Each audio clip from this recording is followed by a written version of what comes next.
minha mensagem de hoje tem por tema a dor da remoção.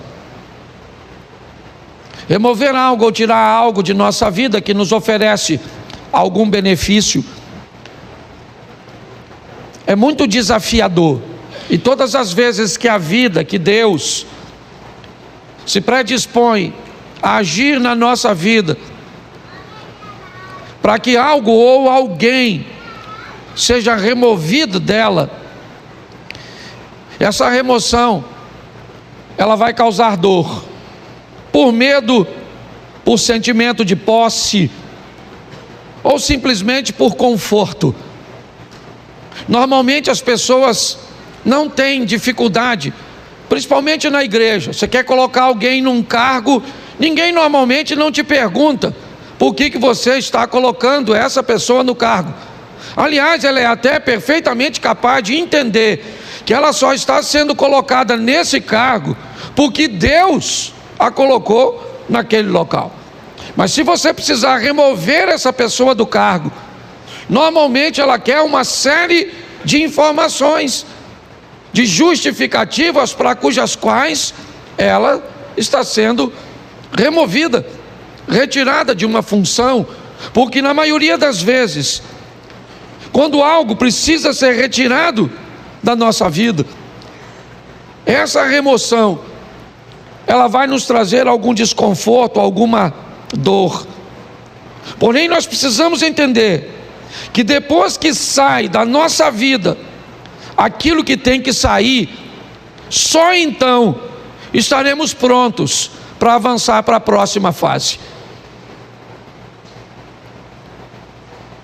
Quando nós somos capazes de entender isso, fica mais suave, menos doloroso ver pessoas partirem, ver empregos ficarem para trás, ver situações cujas quais achávamos vantajosas, expressivas e significativas partirem. Às vezes sequer elas ficam por muito tempo, porque não é o nosso destino, é apenas uma fase da nossa vida. A Bíblia inúmeras vezes nos dá exemplos sobre isso. Quando nós vemos a história da mulher de Ló, o que ela tem? Ela tem um apego àquilo que está ficando para trás. Ela está sendo arrancada, removida de sua casa, de seus pertences. Ela só está saindo basicamente com a roupa do corpo.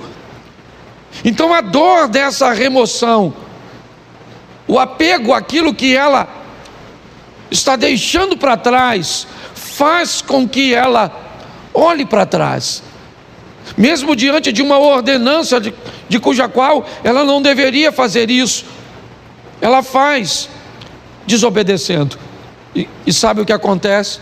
Ela não tem mais futuro, ela é paralisada por aquilo. Aquela é uma situação que a paralisa. Mas pastor, muitas vezes nós precisamos retornar, precisamos dar uma olhada, sim, mas não precisa ser num looping onde você retorna onde estava. O movimento pode parecer o mesmo, nós podemos fazer isso numa espiral, onde você volta ao mesmo lugar que estava antes, somente não é na mesma altura. Volta, mas você sabe, quando um avião pequeno, ele precisa decolar num ambiente montanhoso, você sabe o motivo pelo qual o avião do grupo Mamonas Assassinas colidiu com a Serra da Cantareira? Porque ele não tinha força suficiente para decolar como um jato.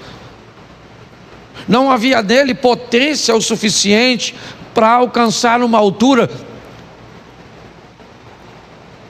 O piloto deveria ter decolado utilizando um sistema de espiral. Decolaria mais baixo, então retornaria e ganharia altura para que conseguisse transpor aquele obstáculo, aquela serra. Quando a vida vai tirar algumas coisas de nós, que ela precisa tirar, e é isso que eu vou te mostrar em 3 exemplos, nós precisamos estar preparados para lidar com essa dor da perda, da separação, com a remoção, né, de algo ou de alguém que precisa ser retirado da nossa vida, porque senão nós não vamos transicionar de fase. Há quanto tempo você não muda de fase na sua vida? Há quanto tempo coisas ruins não acontecem, mas também não acontecem coisas boas? Quando você vive num dinamismo, é lógico que nem sempre coisas boas vão acontecer. A dinâmica da vida traz consigo coisas ruins, mas coisas boas também acontecem. E nós vamos vivendo e crescendo, evoluindo. Mas se nós não soubermos lidar com essa situação, nós vamos ter problemas. O primeiro texto que eu quero usar é um exemplo disso num milagre. Segundo o livro dos Reis, capítulo 4, verso de número 4. Põe para mim na tela, por favor. Segundo o livro dos Reis, capítulo 4, verso 4. Depois entra em casa, fecha a porta atrás de você e dos seus filhos, e derrame o azeite em todas aquelas vasilhas, e ponha à parte as que forem ficando cheias. Preste atenção na exposição desse milagre, no que a Bíblia está narrando. O milagre está acontecendo, mas todas as vezes que uma botija de azeite se enche, o que esta mulher tem que fazer é retirar esta botija, colocar uma outra no lugar e colocar essa botija para trás. Então, enquanto essa está enchendo, assim que essa enche, ela remove essa e coloca essa para que se encha. Me parece que a visão é basicamente a mesma. Aconteceu, está tudo certo, e agora o que eu faço? O que aconteceu agora é passado. Eu tenho que voltar para o ambiente onde as coisas acontecem, e não utilizar o verbo no passado. Eu tenho que entender isso. Nós não podemos ficar vivendo, né, a mesma estação o tempo inteiro. Então aconteceu, tá bom, foi bom ou foi ruim, passou, eu tenho que estar pronto para a próxima fase. Quando não lidamos muito bem com isso, nós podemos ter sérios problemas. E o primeiro é o pai da fé, Abraão. Presta atenção nesse texto aqui, coloca Gênesis 13, verso 14. Gênesis 13, 14, dá uma olhada. 14, por favor, e não 4. Isso. O Senhor diz a Abrão, depois que Ló separou dele, ou se separou dele: olha para mim. Tera tem 3 filhos: Abraão, Naor e Harã. Harã se casou e teve um filho chamado Ló. E logo em seguida Harã acabou morrendo.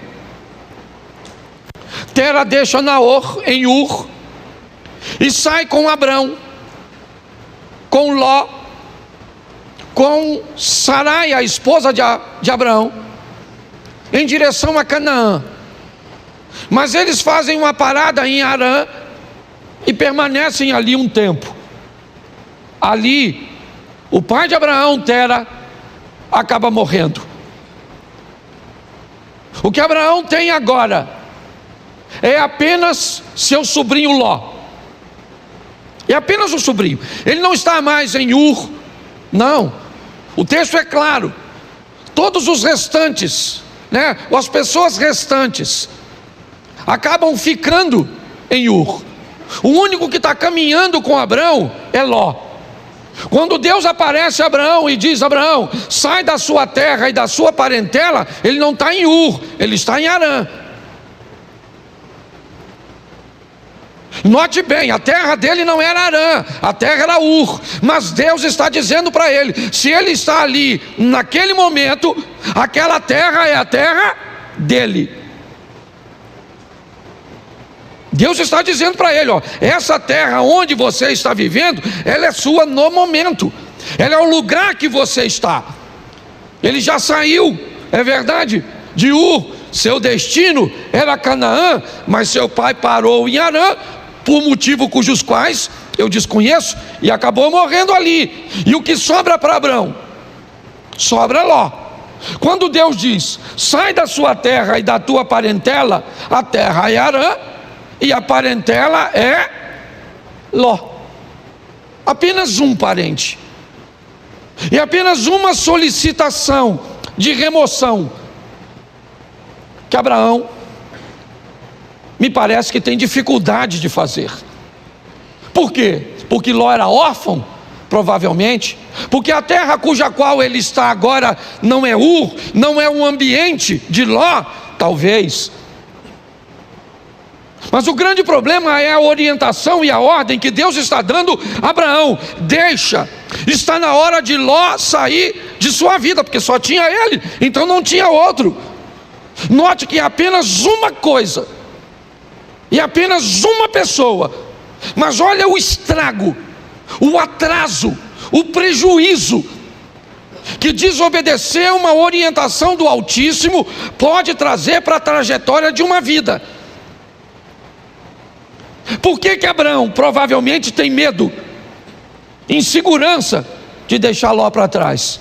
Porque se ele deixa Ló, o argumento dele vai se solidificar em Eliezer, o Damasceno. Já que ele não pode ter filho, pelo menos que ele deixe sua herança para um sobrinho que ele o adotou. Pelo menos é alguém de seu sangue. Me parece que Abraão está preso nisso. Na hora de remover Ló é muito doloroso. Por quê? Porque ele é a minha segurança no que diz respeito ao futuro. Se não for ele, como é que vai ser? Pois é. Às vezes quando Deus quer remover algumas coisas cujas quais somos apegados demais, sem ela não veríamos uma saída. O que eu vou fazer? Como é que vai ser? É a única coisa que eu tenho, é a única corda que eu tenho para me segurar. E Abraão leva Ló com ele. Ele não consegue se apartar de Ló. E eu confesso a vocês que fora a sensação de ver seu sobrinho enriquecer, Ló não traz mais nenhuma alegria para a vida e ministério de Abraão. Nenhuma. Se você for olhar a história, é só problema, é só dificuldade, é só adversidade,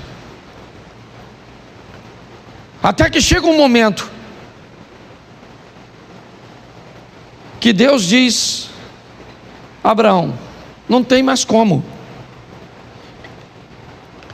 E aí entra o verso, coloca o verso 13 por favor, desse texto. Ora, os homens de Sodoma eram maus e grandes pecadores contra o, verso 14, disse o Senhor a Abraão, depois que Ló se separou, ergue os olhos e olha desde onde estás para o norte e para o sul, para o oriente e para o, vamos lá, porque toda essa terra que vês, eu te darei a ti e a tua, preste atenção, isso só acontece depois que Ló vai embora. Olha só, Abraão era rico, sim ou não? Sim. Foi a riqueza e a prosperidade que fez com que os poucos recursos da terra não fossem suficientes para sustentar os dois rebanhos. Há uma briga, um litígio entre os pastores de Ló. Então Abraão Diz a Ló: escolhe para onde você vai, escolhe. Decida para onde você quer ir. Note que Abraão não está preocupado com a direção, ele está preocupado com a companhia.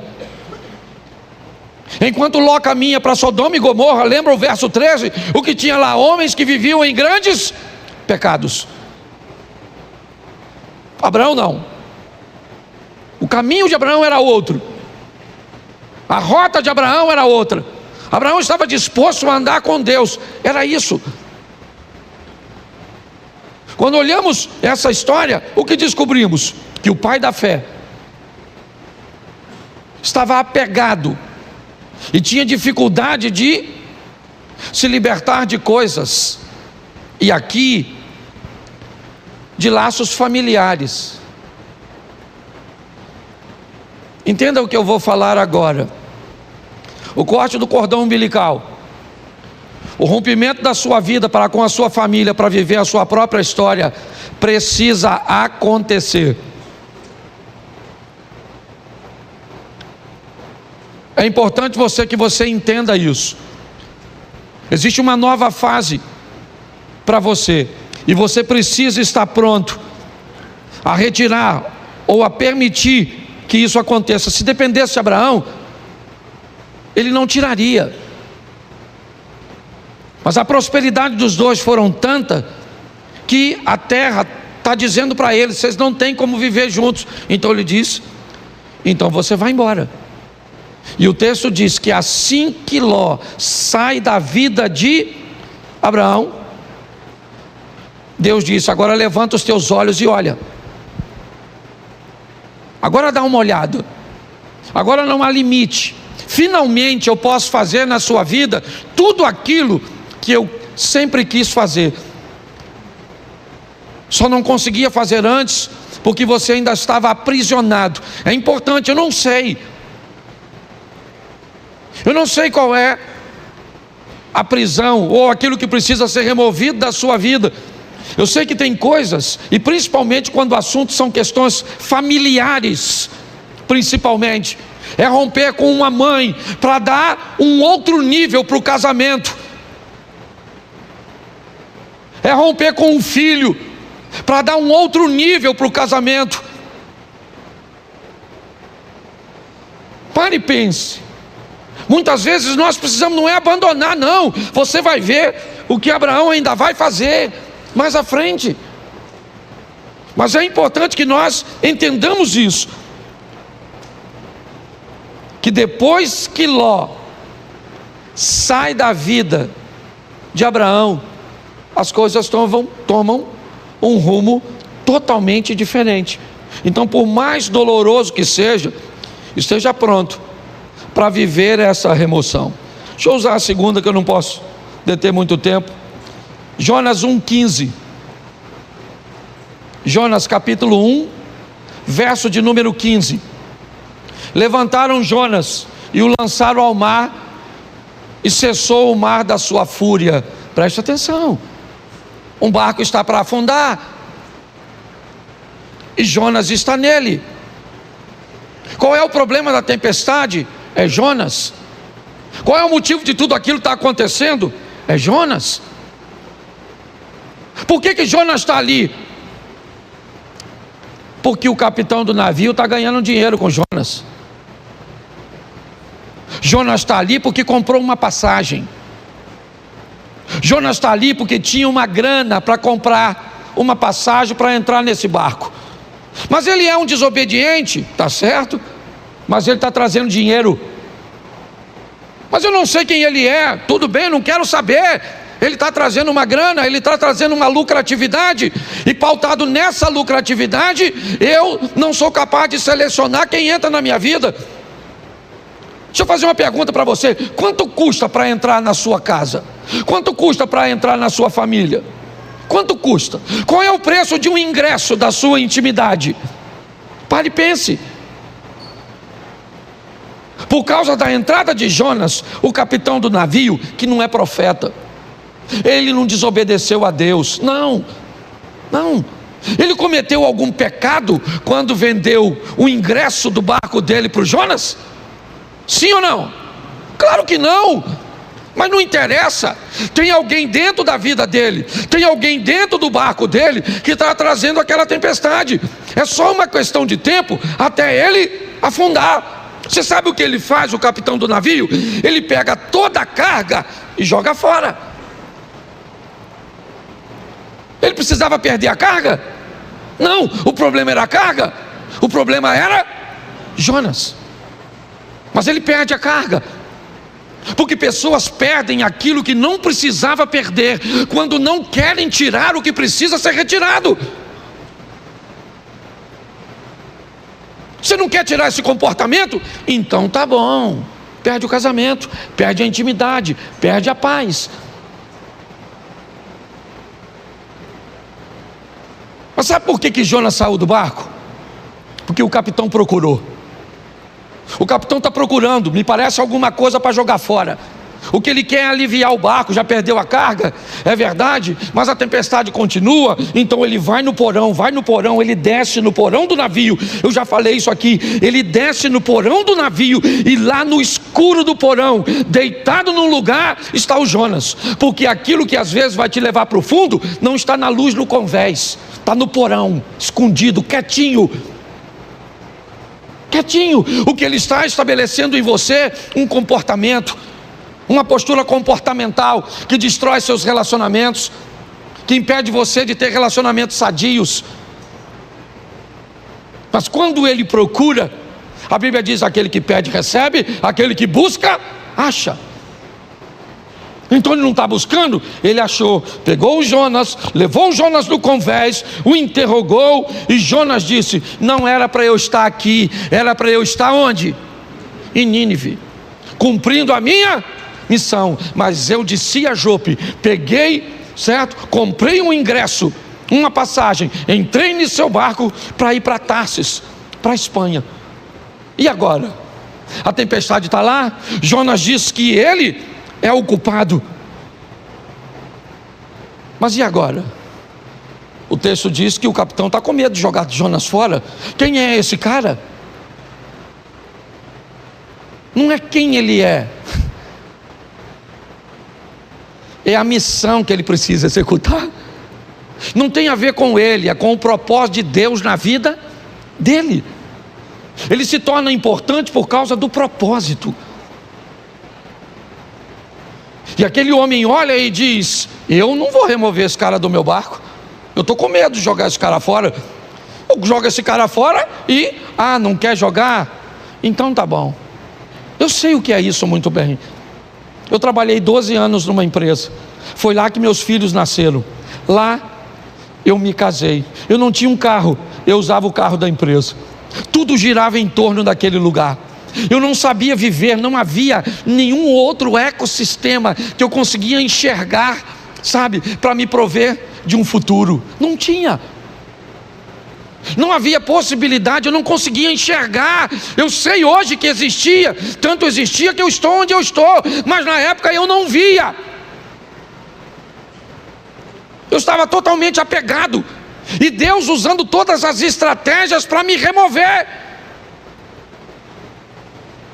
Ele me tirou com mão forte de um lugar que eu não queria sair. Eu não estava vivendo em pecado, não, eu só não estava onde Deus queria que eu estivesse. Mas aqui eu não quero falar de Jonas, eu quero falar do capitão. É ele é o foco da minha mensagem, porque é o barco dele que vai afundar. Por quê? Porque tem alguém que não deveria estar na vida dele, na casa dele, na empresa dele, nos negócios dele, no ministério dele. E agora ele tem que jogar Jonas fora. Sabe o que ele tem? Medo. Medo de jogar. Só que ele não vê outra situação. Ele tem que jogar Jonas fora. Verso 15: e levantaram a Jonas e o lançaram e cessou a sua. Aí ele foi lá, mergulhou no mar, pegou a carga toda, trouxe de volta para o navio e seguiu direitinho, sim ou não? Não. Precisava ter perdido a carga se tivesse jogado Jonas? Sim ou não? Mas perdeu a carga porque não achou o Jonas. Então fala para quem está do seu lado: acha o Jonas.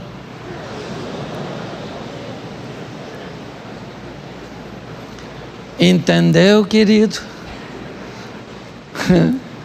Acho que Deus está falando com alguma pessoa aqui hoje, certo? Você nem tem barco, mas tem Jonas, tá certo? Ah, pastor, descobri hoje, o meu Jonas é o meu marido. Se Jonas é o seu marido, eu vou te dar uma notícia, dona. Afunda. Porque tem gente, a turma que já está brigando, né? Fica, pastor, nossa, remoção. Nossa, podia sair morto. Mas afogado serve. Você está rindo, mas o assunto é sério. Dá uma olhadinha, gente. Porque eu creio que Deus está falando conosco, amém? Amém. O terceiro, Gênesis 37, verso 28. 37, 28 de Gênesis. Isso. E passando os mercadores midianitas, os irmãos de José o alçaram e o tiraram da cisterna e o venderam por 20 ciclos de prata aos ismaelitas. E esses levaram José ao... Preste atenção, quando Deus precisa tirar você de um lugar onde a sua visão é diferente da visão dos outros. Por favor, se você veio para essa igreja, certo, e você não quer se encaixar nessa visão, essa é uma mensagem extraordinária para você.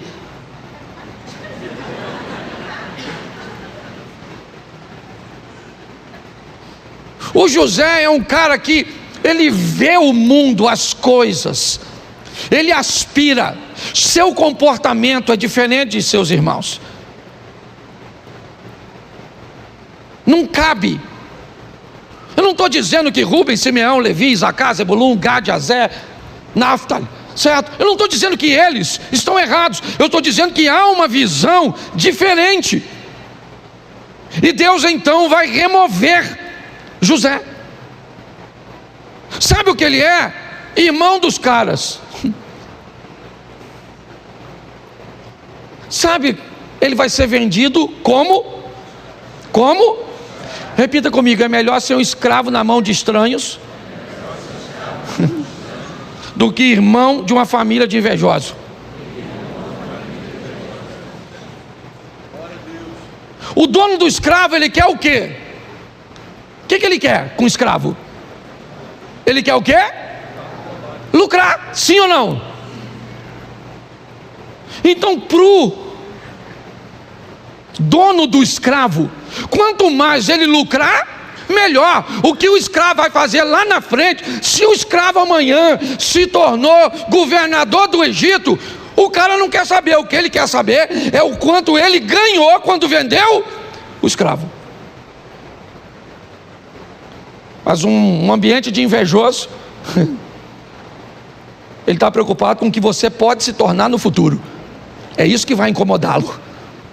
Então o propósito, enquanto o dono do escravo não se preocupa com o escravo amanhã, desde que tenha ganho com ele, o invejoso não, ele se preocupa totalmente com amanhã, com aquilo que você pode se tornar. Porque na verdade, na maioria das vezes, todo mundo quer ver você bem, desde que não seja melhor do que ele. Na maioria das vezes é assim que funciona. José precisa ser removido daquele lugar. Não cabe ali. Mas pastor, fique tranquilo. Essa é uma questão de família, e uma família bem organizadinha. Não esqueça que esse cara, ele é bisneto de Abraão, sim ou não? Isso. Ele é filho de Jacó, que é filho de Isaac, que é filho de Abraão. Essa é uma história sensacional no que diz respeito à família. Por quê? Porque José é vendido pelos irmãos aos ismaelitas e vai para o Egito, como nós lemos o texto. No Egito, então, ele se torna governador e depois de anos, seus irmãos vêm morar numa terra que ele conquistou para seus irmãos. Olha só, nessa história, os irmãos de José cabem na vida de José naquele momento que ele está lá? Sim ou não? Não. Mas quando ele migra para o Egito e se torna governador, quem é que vem morar com ele? Os irmãos. Tem gente que não cabe na sua vida hoje, mas vai caber. Tem ambientes que hoje precisa ser retirado de você, talvez porque você não tem habilidade para lidar com ele. Mas todas as vezes que Deus quer remover isso, ou quer remover algo, alguém da nossa vida, se esse ambiente, se essa pessoa nos traz alguma vantagem, nós vamos ter sérios problemas. Isso aconteceu com Abraão, como eu citei aqui para vocês. Isso aconteceu com aquele homem que teve seu navio ameaçado porque alguém não devia estar lá, e mesmo na hora de remover foi desafiador. E para José também foi difícil ver seus irmãos ficarem para trás e ele ser vendido. Hoje, o que eu entendo aqui para todos nós é que algumas coisas precisam ser retiradas, removidas. Essa palavra veio a mim quando eu ouvi aquela ministração na Slavec, onde aquela ideia de graça que me trouxe até aqui foi ampliada, não diminuída, ampliada. É uma nova fase. É importante que nós venhamos a respeitar o tempo da mudança. É um grande desafio para nós.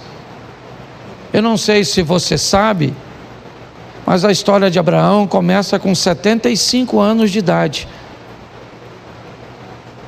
Isaac nasce, Abraão tem 100 anos. Foram 25 anos depois. Ele teve que vivenciar tudo aquilo. Talvez por isso ele seja chamado o pai da fé. Hoje, muitas vezes, Deus tenta remover coisas tão pequenas. Eu vou falar aqui algo, não vou expor a intimidade de ninguém, mas não sei nem se o casal que eu atendi está aqui, mas não vou citar seu nome de forma nenhuma aqui. Eu estava atendendo agorinha mesmo um casal que corre o risco de se divorciar porque a mulher tem dificuldade de remover o celular, de remover o vocabulário. E se não fizer isso, o casamento acaba. Mas ela tem dificuldade de remover, porque todas as vezes que algo precisa ser retirado, nós temos muita dificuldade.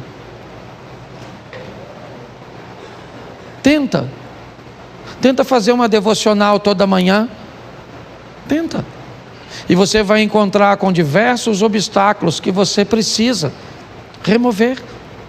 Tenta levantar de manhã, fazer a sua oração,